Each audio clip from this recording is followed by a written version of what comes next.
it was a bad death. He said if there was any person who would qualify for a physician-assisted suicide, it would have been his uncle. And he said that got him to thinking about his arguments for it. And here I think that he dug deep in his soul, like I have dug deep in mine, and we find religious understandings informing what we do. Here is, in part, what he said. In conclusion, I believe that if we abolish terminal misery from our experience, we will foolishly hide an essential measure of our humanity. I draw your attention to those two words. I believe that if we abolish terminal misery from our experience, we will foolishly hide an essential part of our nature.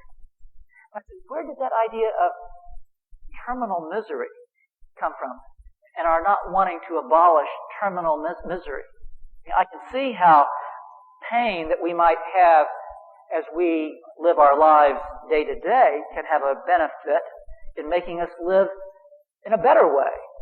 But misery, when we are terminally ill, how is that a benefit that we shouldn't try to get away from? That drove me to the Hastings Encyclopedia of Religion and Ethics, 100-year-old tome, and I looked up the word penance, and I read what is involved in penance, because that is a deep part of the Roman Catholic tradition that's not a part of mine. And because of this as an ex-Jesuit, I thought, well, maybe that has something to play in this. And there, I found that the word penance, poena, Latin for punishment, the ancient Christian practice of mortification of one's body. It's impartial atonement for one's grave sins. One publicly joined the penitents. That included forced fasting, almsgiving, sexual enforced prayers, sometimes flogging, and type of heavenly medicine. It's akin to the ascetic idea of certain practices that need to be eradicated so that one can kill the passions that led to sin initially.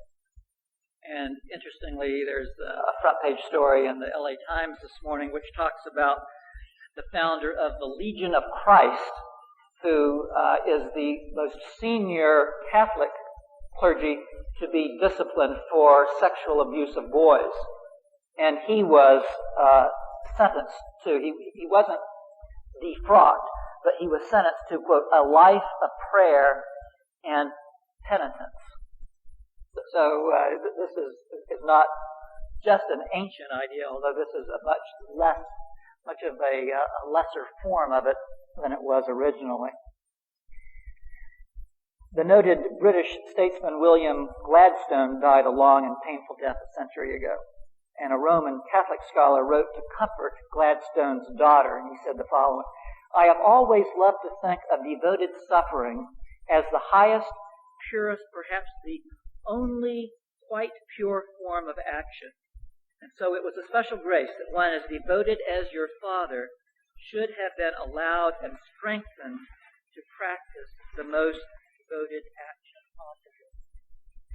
And later a Protestant theologian commented on that, saying that no one but a Christian could have written that letter.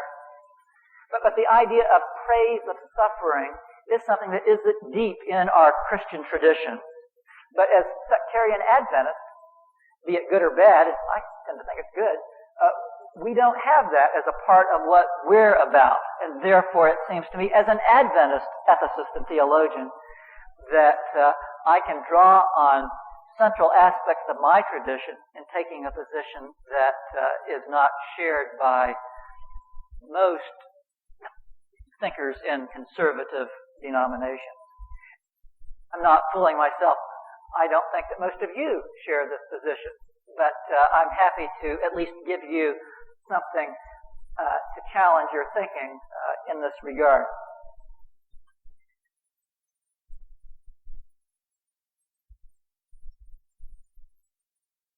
So, my mind has changed back in 1992, I went searching, looking for evidence to support my anti-physician-assisted suicide position. But I found that the most stringent opposition to physician-assisted suicide was rooted in a very different Christian theology, such as I've been talking about. And I did change my own mind. I want to say that still I have some lingering concerns about how society is going to be better or worse if we adopt, as Oregon did, physician-assisted suicide. I can see how relatives might insinuate to a dying that it's time for Granny to pass on. And maybe they have ideas about her wealth or whatever. And I don't think that that is positive. I wonder whether physician-assisted will send a mixed message about the value of human life to those that are vulnerable. But again, all things considered, it seems to me that it's appropriate for me in principle to be in favor of our allowing individuals in our free society to choose themselves whether they're going to avail themselves of this or not. Just because the fact that I drive an automobile means that I'm going to live 2 years shorter in my longevity than if I sat on my front porch doesn't mean that I'm going to stop driving. Life comes with risks, and we don't have a perfect society. So all things can to allow individuals to make this decision. So in principle, I'm for physician-assisted suicide. But because I see the need to balance autonomous patient rights with societal well-being, the issue becomes that of a net good. And here in the United States, I think it's appropriate for us to pragmatically take this state by state, Oregon, California, sort of matters.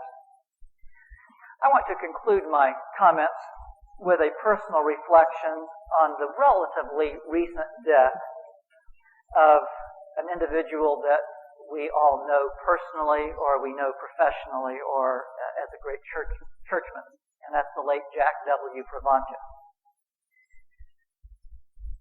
Invited me to come from my church in Claremont, Jim, in 1980, to come to Loma Linda, where I joined him and others as an ethicist. After retiring 5 years after I got there at Loma Linda in 1985 from the Faculty of Religion, excuse me, Jack and his wife Margaret, they moved to the Puget Sound, where Jack loved to sit on his deck and watch the migrating whales. He would tell us about that when he would come back on visits. When his health declined, he moved to a home along the northern California coast, across from his daughter Linda. And then about 5 years ago, he moved to the Loma Linda area, where he lived in various settings, in homes for the elderly that some of the Adventists in the community have, a number of them. And it was in such a setting that he died in August of 2004, soon to be 2 years ago. In the last years, his colleagues and friends visited him. I recall asking him at the end of a visit that Priscilla, my wife, and I had with him, Jack, is there anything that we can do to be helpful?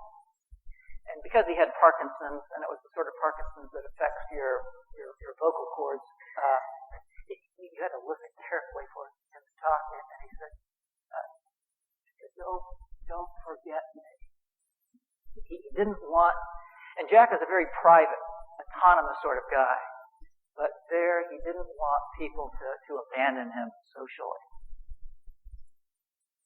Friends didn't forget him. I'm not saying we visited. I did. But I suggest that our society let him down. We didn't allow this fiercely autonomous giant among us to choose or to reject a good death. personally share with you as one who probably knows as much about Jack's last days as anyone, just what that death was. After several significant deterioration in his ongoing Parkinson's disease, Jack was admitted to an area hospital's ICU. And I purposefully put it very generally in saying that his condition was poor and it was not likely to get better. For a brief period, Jack was in great discomfort. He was apparently suffering because he was somewhat semi-comatose, but he was actively resisting his constraints. So much so that one of my colleagues late at night got the attending to change the pain regimen, and then Jack appeared calm. At his daughter Linda's request, several of us colleagues gathered for an anointing service. Not that we believed Jack would be brought back to full health, but his daughter requested it, and Fritz Guy, Ivan Blazin, Jerry Winslow, and myself.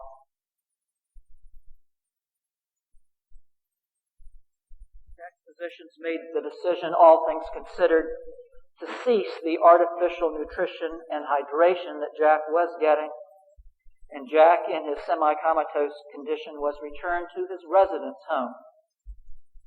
He died 2 weeks later. But in the meantime, he was reported to me by his caregivers to often have a 5 to 10 minute episode early in the morning, which was characterized by some whimpering and some tears that they would see coming down his eyes, and then he would go back into a deep sleep. I tried to get them to let me know so I could drive from Claremont to Loma Linda to witness this, because these weren't skilled people. I'm not a physician either, but I did want to see just what was going on, but I was never able to get there to see just what they were describing. But all of this considered, I don't think that many would call Jack's demise a good death. I myself am stretched to conceive of a coherent moral argument for why Jack's imposed slow-motion death was morally superior to what he might have chosen as a more rapid demise. He, as a theologian physician, may have desired events to transpire exactly as they did, but then he may not have. I just wish that he'd had the choice among real live options or something else if he had wanted.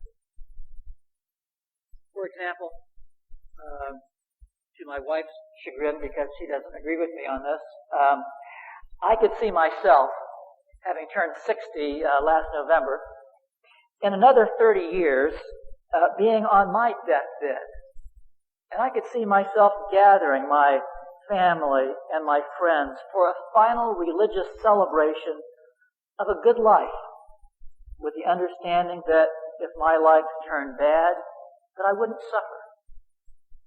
My imagined personal example, I suggest, illustrates the primacy of respect for the capacity for humane living over the abstract principle of human life, come what may. Jim, that's it.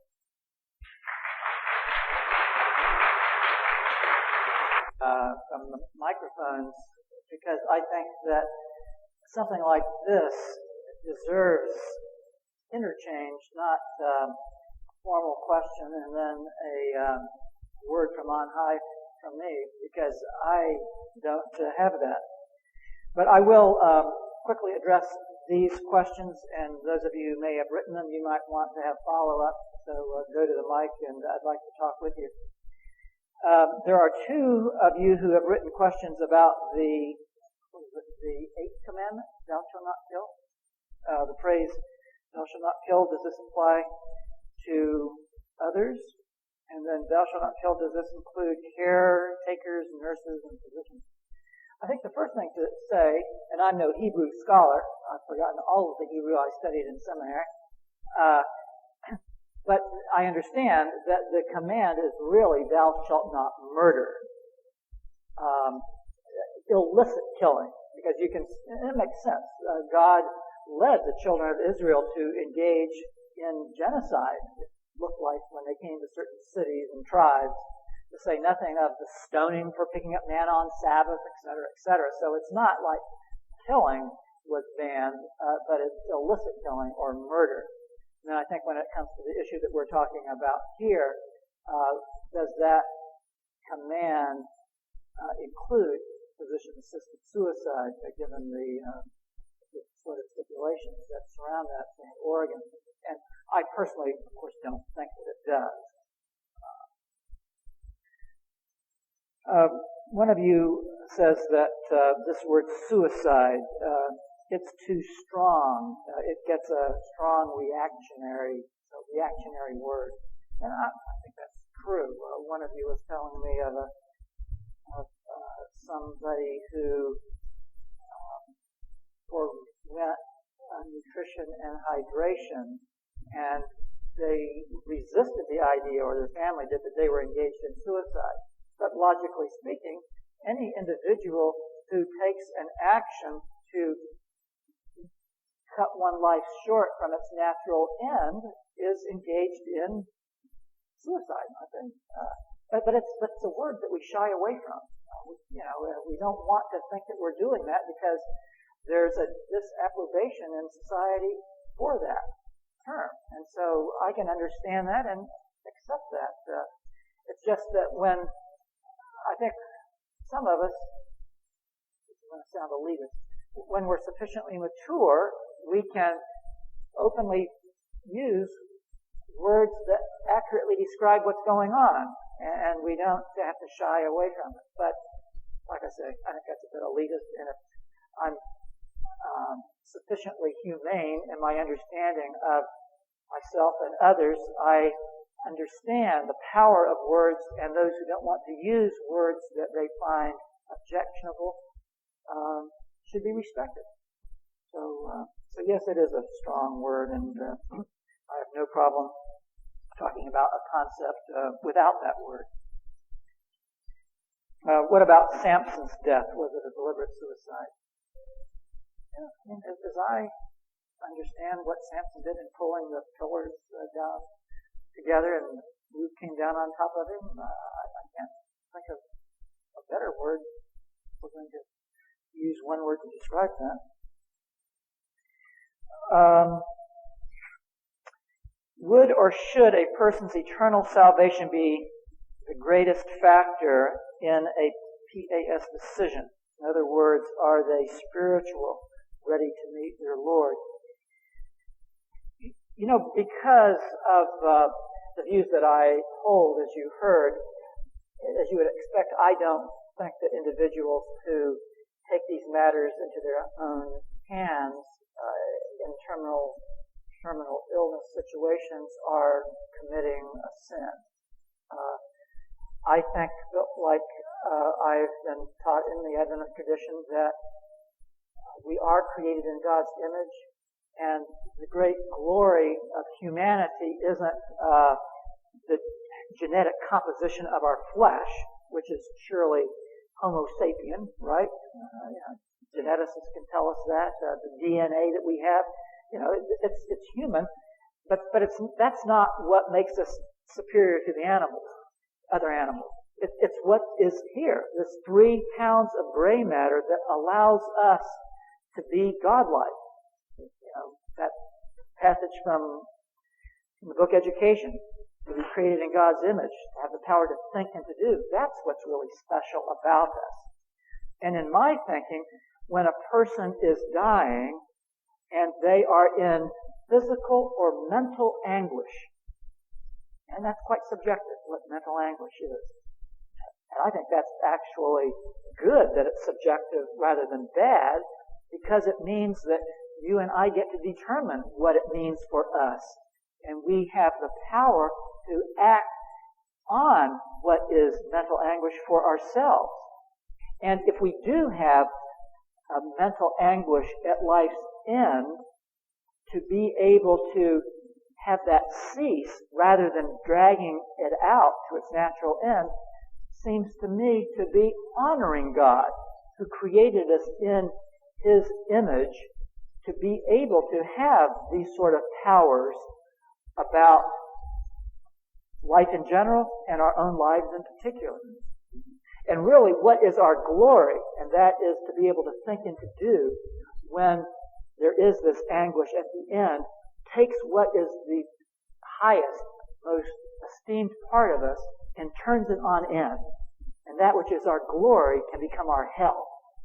I don't think that God wants us to live a minute in a hellish existence. When I think about this personally, I think about I'm sort of claustrophobic, and if somebody tied me up and put me in a coffin, my head just would drive me nuts. Or torture, and these things are awfully subjective, and I would rather die than have to live in certain conditions. So I don't think that God damns an individual who is exercising the powers that God has given that individual to exercise for their flourishing, for their benefit. But when you get to the microphones, you can disagree with me if you'd like. I'd love to talk to you about it. Okay, let's see, I have one more here. The cruelty of withholding hydration and nutrition is imposed by prohibiting physician-assisted suicide. Actually, withholding nutrition and hydration is often that's usually done by somebody else, isn't it? And if it's done by somebody else, it's not, and that's the cause of death. It's seen as passive euthanasia if the patient is comatose or semi-comatose, and they're not involved in the decision. That's passive euthanasia. If somebody is deciding that life ought to be allowed to die, and so you take away artificial sustenance. That's the definition of passive euthanasia: the withholding of or the withdrawing of artificial life support. And that's not physician-assisted suicide, because the very notion of suicide is self-induced termination of one's life. And so if there's no self there, because there's semi or non-semi-comatose condition, you're not talking about suicide. Okay, we're ready for questions and microphones. If you have one, why, venture to a microphone and we will hear from you. Don't all rush at one time. Here comes one. Eldon. Traditionally, Christians have assumed that the word and the act of suicide automatically eliminates eternal life. Where did this idea come from? I haven't studied that specifically, but I think that it comes from the long-standing idea that God decides when one's life is to end, and a rather simple idea of perhaps the Eighth Commandment, and seeing that it is a great evil to take one's life. And I think that generally speaking it is, but we're talking about very specialized circumstances here. In no way do I see what I have said about physician-assisted suicide as a devaluation of human life. Actually, I see it the opposite. It is an argument for the importance of and the value of the capacity for humane living. But the flip side of that is that there can be human life which is degrading and imprisoning and torture. And that and human life is so important that ought not be done if the individual doesn't want his or her life lived that way. So this is a part of the Christian tradition that I would scrutinize in light of the Bible, human experience, and reason, and find that aspect of the tradition wanting and saying we need to rethink that. Okay, Sylvia? I have, I guess it's a rather complex question, but what about the rights of the survivors? When you talk about a 2-week death and not being a good death, that's fairly short. When I look at death, my husband's father, it took 10 years. And they won't stop feeding people as long as they have a swallowing reflex. They won't stop giving them water. And a few years into that, it starts getting desperate on the part of the family. And even on shorter deaths, I recall sitting with my mother and my cousin and just having everyone sitting there saying, okay, just don't breathe again. And you're just sitting there waiting for that next thing. Okay, now is that the last one? And then all of a sudden, no, they breathe again. It's a horrible experience. And I came out of all of that a firm believer in euthanasia for the terminally ill who are beyond saying whether they want it or not just because it's horrible for the families. Am I morally really off base and terribly cruel? You can say yes. Well, I understand what you're saying about the family, and I think that you're right. There is a lot of agony there. But I would put the focus back on the dying person, him or herself, and the difficulty of dying. I've already been talking about that, but the idea of having to choose to stop eating and stop drinking, and as you put it, I hadn't heard of this, stop breathing. Don't continue breathing. I mean, that would be extremely difficult to do. Sure. But that suggests that the individual wants to die. They stop eating. They stop drinking. And now they're encouraged to stop breathing, and they try to stop breathing, but they can't. To me, that's putting too much pressure on a terminally ill individual who wants a good death to induce that themselves. And so if we can aid that individual, at, of course, their own invitation, not contrary to it, we can aid them to have a good death, that seems humane and appropriate in my thinking. And one of the biggest benefits, it seems to me, of what's going on in Oregon and what I would like to see go on in California and other states as we evolve into this, is that it will become more socially acceptable for individuals to be able to avail themselves of this if they want to.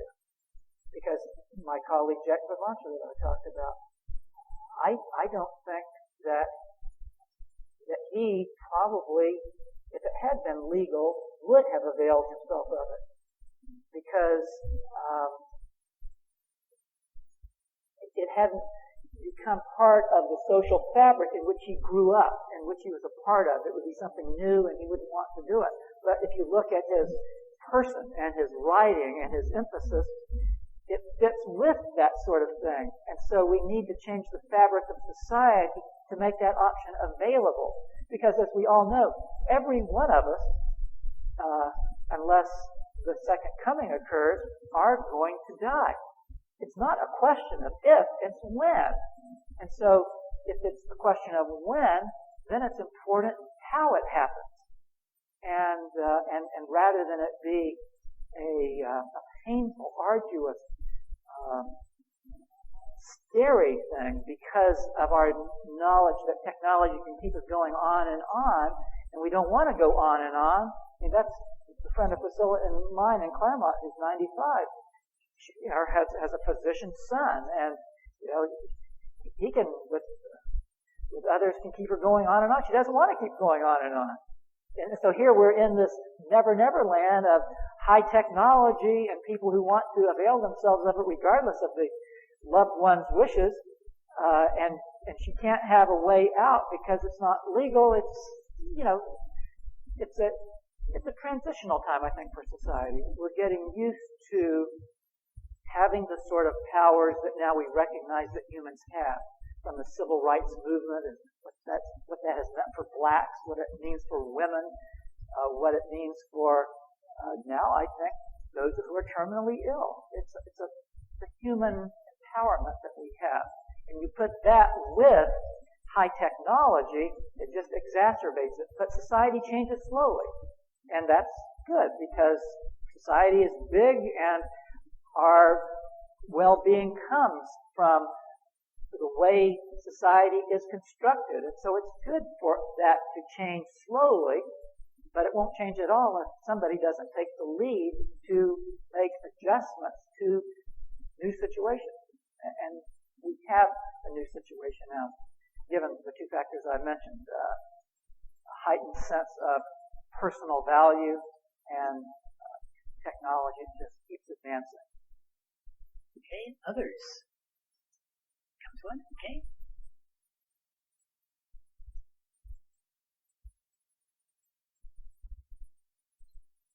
One reason that I came here, had a friend who died last week, and he already had Parkinson's and cancer of the bladder, but he fell before Christmas, just in the kitchen, and became paralyzed from the neck down and couldn't speak anymore. It turns out that he had a living will that said that that he didn't want to be on life support, but unfortunately his wife didn't give it to the hospital, and so she then controlled everything. And he was in things that bound him so that his legs, his arms and legs wouldn't shake too much. And yet when the hospital staff recommended that he go to hospice, he was on feeding tube and oxygen through the trachea. And when they explained to him when he was still conscious that they were recommending as an option that he go home and be on hospice care, he didn't want to go home without the ventilator, and it was the most amazing thing to me. And then another friend who died several years ago was so concerned about dying and being sick and suffering a lot. She was originally from Germany, and so on one of her latest trips to Germany, she actually went and had her nephew give her some pills that would put her out of her misery, and she had that in her closet. And yet she had a stroke and yet was conscious and could gesture and sometimes speak. And yet here was this person. She joined the society, the Hemlock Society, and she would talk to us at dinners about how we needed to join and all of this. And yet when she became incapacitated, she tried mightily to live. And to me, that just highlighted how sometimes we can think we're going to do that, but then life is so precious that evidently, in these two cases, they wanted to live. Sure. I don't think that's unusual. And again, that it's such an individual choice that the person should be able to choose and change their mind at the last minute if they want. And that's one of the nice things about these durable power of attorney for health care initiatives, and that is that just with a blink of an eye, you can change your mind on your deathbed to go one way or the other. We in this country increasingly have taken steps to ensure that patients' wishes will be followed. I think of the fact when you were mentioning the pills. Jack Kevorkian, a pathologist, was seen as a real maverick in what he was doing. But there was a physician at the University of Rochester School of Medicine who wrote in JAMA about his experience with a patient of long standing that he had who was dying of cancer. And he helped her accumulate pills that she could take that would then take her life if she so chose. And I don't think that she ever took them, but because he helped her accumulate them and she knew that she was in control of her existence, she had great peace that she didn't have otherwise. And I think that's a large part of what we're doing here is we're talking about allowing individuals to be able to have a choice and not fear a horrible death. Others? Jim, would you allow me a brief commentary? Because I'm not sure you want to call it a question. And if you're not comfortable with that, please. Oh, no. As most of you know, I'm a retired physician. I don't think it's possible for any of us, regardless of where we are in life, to appreciate all contingencies that are involved with dying. It's easy to say that when I'm 90 it's my time, or that if I have a disabled grandchild, which unfortunately I do, that has absolutely no future, that one should let that youngster go. Ultimately speaking, it seems to me that what all of us need to be open to is the appreciation that we should not feel ostracized, or that in some manner either a member of the family, or let's call it a respected individual in the community, or even the community itself, would rise up and say, you can't do that. I'm thinking particularly about the individual who says, I'm at the end of my rope. And it's time. Because most of us, I think, really, particularly those of us who are left, are afraid of what someone's going to think about us. That somehow we are less than human, or less than kind, or less loving than our God in heaven. And I would appeal, and I don't know the process, because much larger individuals and minds than my own haven't come up with a solution. My mother, just a few weeks ago, services next week for her.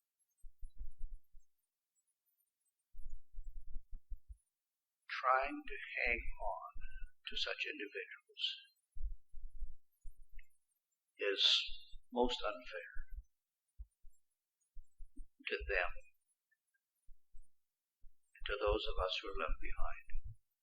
And we need to be able to give peace and understanding to mother, to sister, to daughter, to children, and let them leave and have their heads held high in giving permission to say goodbye. Thank you. Good commentary. Any other commentary or question? Yes. Here comes the authority. I just wanted to make a couple of observations. I worked as a physical therapist in a nursing home for about 20 years, and I did see a lot of people that I had talked with personally, at the end of their life. And it just seems to me that at that time, the people who are close to God and have been praying to God have gotten their prayers answered in some ways. I know this one dear lady, Bobby Webster, did not want to go to the health center, and her husband said that she would pray on a regular basis that God would, not let her end up in the health center. And she did not end up in the health center. She was in there for a couple of weeks, but then she got over that and passed away in her sleep. And my aunt was passing away, and I saw that she was suffering, and it just occurred to me, that she was in a lot of pain, and I just asked God to take her. And within 24 hours, she had an unmistakable fever, or unexplainable fever, and she was gone. And I just think that there is power in prayer, and that we do need to trust God. Other questions, other comments? If not, have you been enlightened sufficiently? All right, let's say thank you to our speaker.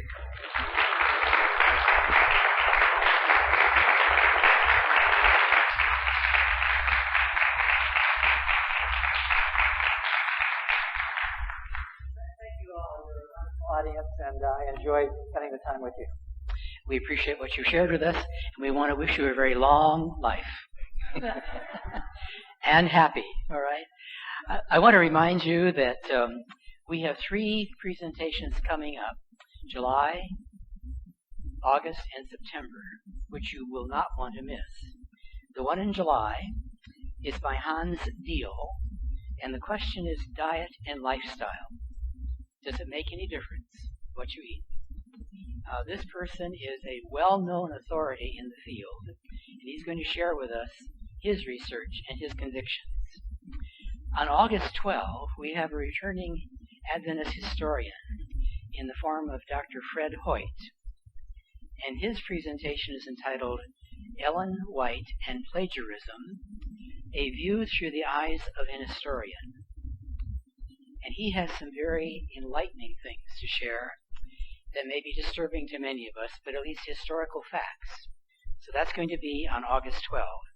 And then on September 9, Dr. Brian Bull is going to return again, and his topic is Enron and its aftermath. What's the likelihood of fraud at the GC and its major institutions? Now, you may already have the answer, but you should come and hear what Brian has to say. And I think what he's going to offer us is things that have been put in place at the GC level to assure against such fraud.